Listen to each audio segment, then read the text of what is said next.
Hey y'all, Redpaws here. Recently, I've been testing how to push chickens on Arabia.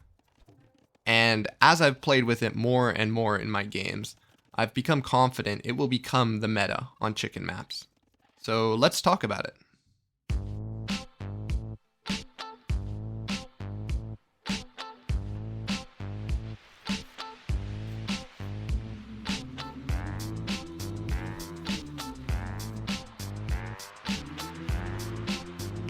So, you just saw a bunch of crazy clips and probably want to replicate those funnels yourself.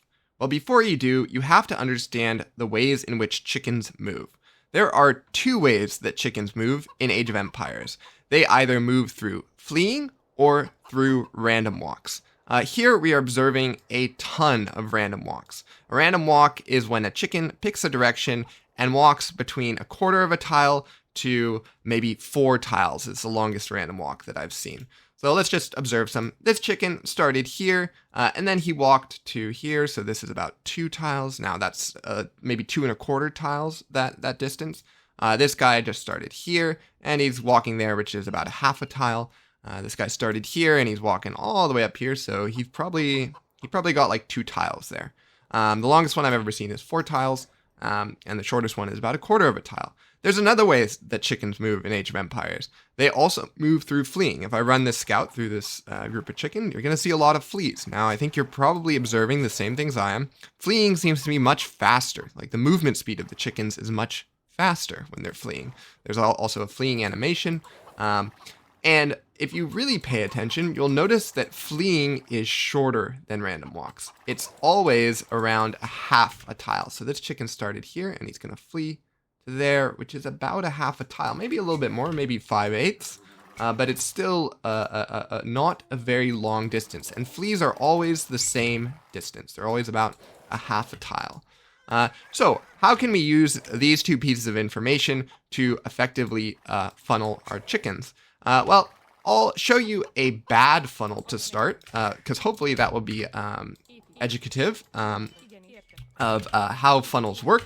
And then I'll show you a perfect funnel. So when we're funneling, we generally want to cut the chicken patch in half as well as we can. I'm going to cut it actually over here because this is a bad funnel, not a good funnel. And yeah, then we're going to go like this. And instantly chickens will start funneling to the TC. Now, again, there are 2 ways that we can make chickens. By the way, let's slow it down. Why would a chicken, let's say there's a chicken over here, this guy, and he chooses a random walk that places him over here. Why does he path towards the TC? Well, that's pretty obvious. He's doing it right now, actually. It's great. He's being a great actor right now. He's doing the walk around towards the TC. Well, this is the shortest path for him. So you see this massive wood line. I didn't choose this wood line. This is just normal Arabia gens. Almost always on Arabia, the wood line path, if you chose this path around, it would be longer to get to this path than the funnel that we've set up for him. And thus, he chooses to take the path that brings him in towards the TC. Now, this is a bad funnel, and I intentionally made a bad funnel first so I can teach you. The only chickens that this will be able to lure is random walk chickens. It will not be able to lure fleeing chickens.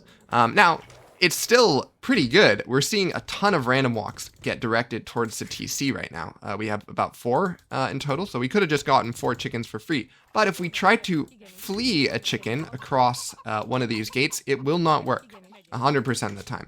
And that's because the flee distance is, again, about half a tile. So when this chicken, you can see it's in its flee animation, tries to go move that half tile, it's trying to path into the center of the palisade. If you send a chicken into the center of an object, it will just bug out like this and not do anything. So how would we push chickens using fleeing behavior, not just random walks? Well, to do that, we need to set up a lure that has a corner in it. So corners, I don't know if you guys know this, but gates have a couple corners. They have a corner here, they have a corner here, they have a corner here, and they have a corner here if you didn't have a palisade here. So I could actually set that up to have a corner there. So they have 4 corners. And then they have this big square in the center. So if I want to flee a chicken in towards our town center, I would have set up a lure like this. This is a much better lure because the center of the chicken patch is cut by a diagonal gate, which has corners, and those corners allow me to flee chickens through them, because a corner technically is 0 distance. When it chooses to path from this side to right over here, technically that's 0 distance, which is definitely less than the chicken's 1/2 movement speed or movement distance on a flee, and thus we were able to flee the chicken in towards the town center. I think you've learned all you need to know for cutting a chicken patch. I'm now just going to show you a bunch of examples of cuts of a chicken patch. Okay, here's the first cut I got for you. This chicken patch was centered around here, and I cut it nicely in half. The first thing I'll point out is that my scout is always on whichever side I believe my opponent's scout will be on. Obviously, this is a multiplayer game, and your opponent can, attack these walls and force you to send a villa out to repair them or maybe delete them.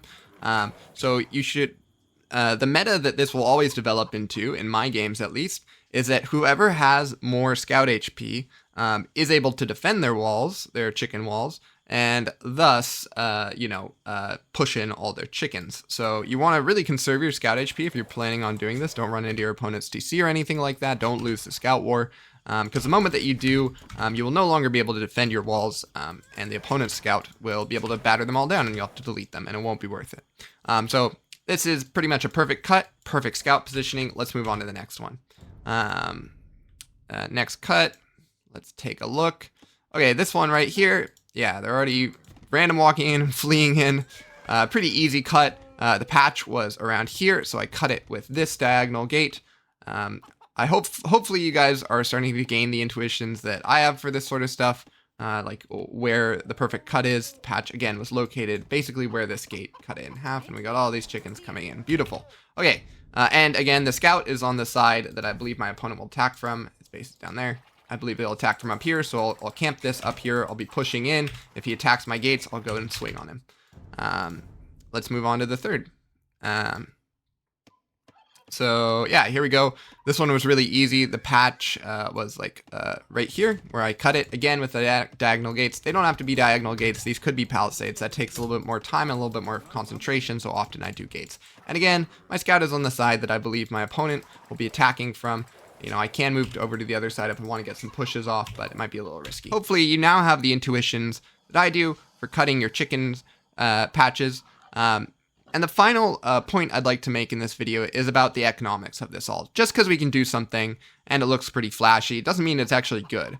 So let's talk about how much resources this will generate you in a standard Arabia opening. Here I'm doing my meta, my standard 23 pop FC. And in one of these screenshots, I just long-ranged 2 or 3 chickens like I normally do. And in the other one, I did a chicken lure or a chicken funnel. And I think if you look at the resources in the upper left-hand of the images, you'll quickly notice some pretty stark differences.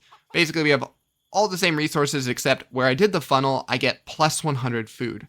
Also, if you take a look at the screenshots, you'll see that I have about 2 remaining sheep, so plus 200 food to still be collected, whereas my TC is empty in the screenshot where I didn't funnel my chickens. So, you know, you could think of this as a combination of like the Lithuanian eco bonus, the plus 100 food, and maybe a double Inca eco bonus, right? Plus 2 sheep, if you actually successfully perform a funnel. And for that reason, I think it's going to be extremely powerful at the highest levels of play for people who can micro this and execute their normal build orders. And we'll see it a lot on Arabia. Anyway, I hope this was interesting to y'all, and I'll see you guys later. Red Fuzz out.